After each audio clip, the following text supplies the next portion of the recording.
Hello అండి అందరికీ, నేను మీ Anuradha. Welcome back to Anu KR blogs.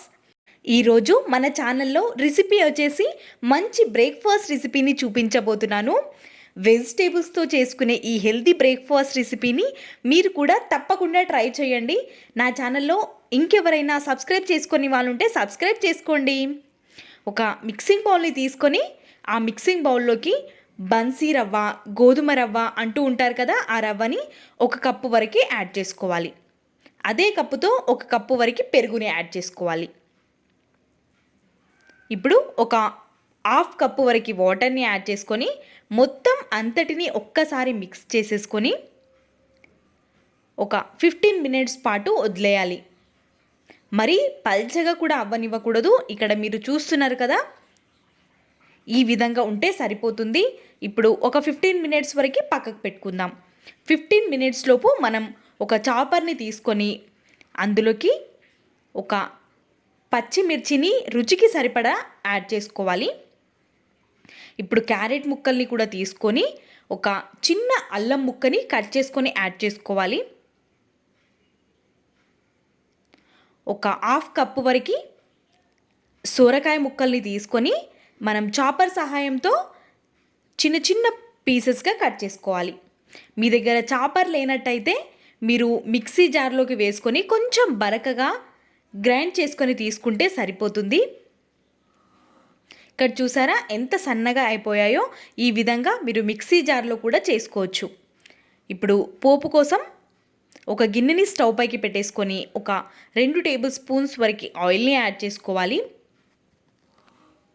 పోపు దినుసులు, ఆవాలు, జీలకర్ర, కొంచెం మినప్పప్పు, పచ్చిశనగపప్పుని తీసుకొని ముందుగా వీటిని ఫ్రై చేసుకోవాలి.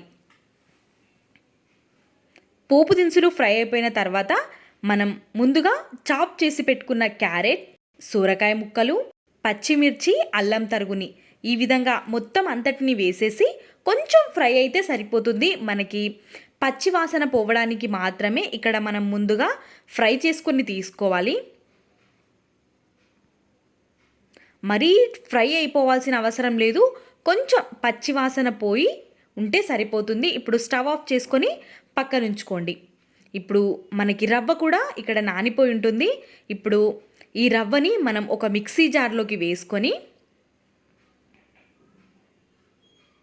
మెత్తగా మిక్సీ పట్టుకొని అదే మిక్సింగ్ బౌల్లోకి యాడ్ చేసుకోవాలి.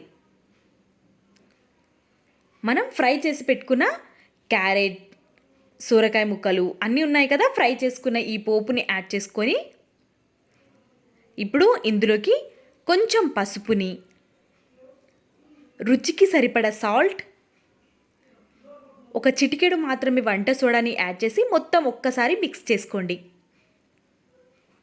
చూస్తుంటేనే చాలా కలర్ఫుల్గా అనిపిస్తుంది కదా, రుచి కూడా అంతే అద్భుతంగా ఉంటుంది. చాలా రుచికరమైన రెసిపీ ఇది.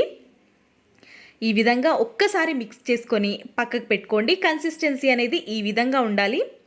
ఇప్పుడు పోపు పెట్టుకునే గిన్నెని స్టవ్ పైకి పెట్టేసుకొని 2 టేబుల్ స్పూన్స్ వరకు ఆయిల్ని యాడ్ చేసుకొని మనం మిక్స్ చేసి పెట్టుకున్న పిండిని 2 గరిటెల వరకు యాడ్ చేసుకోవాలి.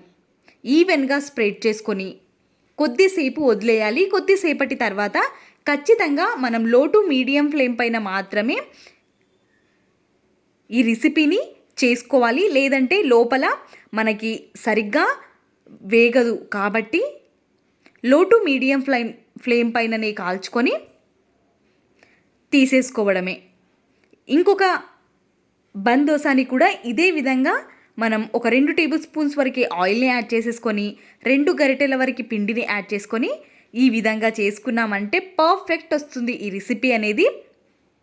ఖచ్చితంగా ట్రై చేయాల్సిన రెసిపీయే కాబట్టి ఒక్కసారి ట్రై చేయండి. మీకు ఎలా కుదిరిందో మీ వాల్యుబుల్ ఫీడ్బ్యాక్ని కమెంట్ సెక్షన్లో నాతో షేర్ చేసుకోవడం అస్సలు మర్చిపోవద్దు. చూస్తుంటేనే నోట్లో వాటర్ ఊరుతున్నాయి కదా, మరి ఇంకెందుకు ఆలస్యం, ట్రై చేయండి. మీకు నచ్చితే లైక్, షేర్, సబ్స్క్రైబ్ చేయడం అస్సలు మర్చిపోవద్దు. ఇలాంటి మరెన్నో రెసిపీస్ డిస్క్రిప్షన్లో లింక్ ఇస్తాను, ఒక్కసారి చూసేయండి.